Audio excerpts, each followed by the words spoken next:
Harihara Veeramallu pre release ఫంక్షన్లో power star Pawan Kalyan emotional అయ్యారు.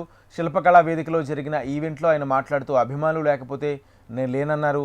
జీవితంలో ఎన్నో ఆటుపోట్లు ఎదుర్కొన్నానని తెలిపారు. అనేక సార్లు కింద పడ్డాను, పైకి లేచాను, సక్సెస్లు సాధించాను, ఎన్నో ఫెయిల్యూర్స్ చూశాను. కానీ అన్ని సమయాల్లో అభిమానులు నా వెంటున్నారు. పడిపోయిన ప్రతిసారి నన్ను పైకి లేపారు అని పవన్ కళ్యాణ్ తెలిపారు. రికార్డుల కోసం తాను ఎప్పుడూ సినిమాలు చేయలేదని, సగటు మనిషిగా బతుకుదామన్న ఆలోచన తప్ప తనకేమీ కోరికలు లేవని పవన్ కళ్యాణ్ తెలిపారు. హరిహర వీరమల్లు ఒక ఫిక్షస్ క్యారెక్టర్, ఒక కల్పిత పాత్ర. అలాంటి పాత్రలో సగటు మనిషి ఏమి చేసి ఉండొచ్చు? ఎంతసేపు మనం కోహినూర్ కోహినూర్ కోహినూర్ కోహినూర్ ఎక్కడి నుంచి వచ్చింది? కోహినూర్ ఒకప్పుడు ఉమ్మడి రాజధాని కదా ఇదంతా, మనందరికీ ఉమ్మడి దేశం కదా ఇదంతా, తెలంగాణ నుంచి కృష్ణానది తీరం వరకు టిల్ విజయవాడ. ఆ కృష్ణానది తీరం దగ్గర ఇప్పుడు విజయవాడలో ఉన్న కొల్లూరు దగ్గర వజ్రపు గనులు ఉంటాయి, అక్కడ దొరికిన వజ్రం అది. ఆ వజ్రం ఎక్కడి దాకా వెళ్ళింది? అది మన నిజాం నవాబ్ దగ్గరికి వచ్చింది. నిజాం నవాబ్ దగ్గర నుంచి ఆ మొఘల్కి వెళ్ళింది. రకరకాల ఫైనల్గా ఈ రోజున కోహినూర్ యూకే లండన్లో ఉంది, లండన్ మ్యూజియంలో ఉంది.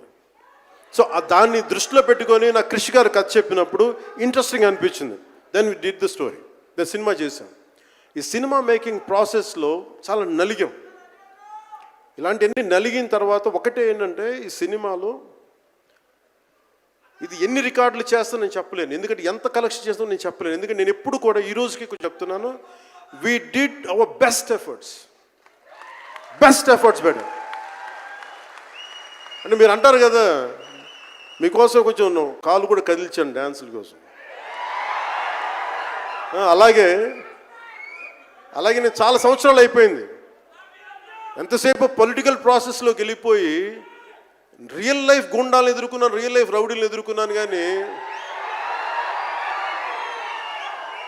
సినిమాటిక్గా చెయ్యాలి అంటే ఎగిరి కొట్టడాలు ఇవన్నీ చేయడానికి నేను మళ్ళీ మార్షల్ ఆర్ట్స్ మళ్ళీ నేను చిన్నప్పుడు 20s ఉన్నప్పుడు ఎలా చేయాలో మళ్ళీ ఒక 1 month 2 months మళ్ళీ బ్రషప్ చేసి, ఒక ఎస్క్రీమా కానీ, జీత్ కండో కానీ, అలాగే ఇషున్ రియు కరాటే కానీ, తర్వాత నేను నేర్చుకున్న మ్యాక్సిమం ఊషు కానీ, ఎనీ సెల్ఫ్ డిఫెన్స్ టెక్నిక్స్ అన్నీ కూడా క్రోడీకరించి, ఒక క్రమబద్ధీకరించి ఈ 18-minute క్లైమాక్స్ పార్ట్ నేను కొరియోగ్రాఫ్ చేశాను. దీన్ని నేను కష్టాల్లో ఉన్నా, ఓటమిలో ఉన్నా, ఎక్కడున్నా అన్నా నీకున్నావని చెప్పిన వాళ్ళు మీరు.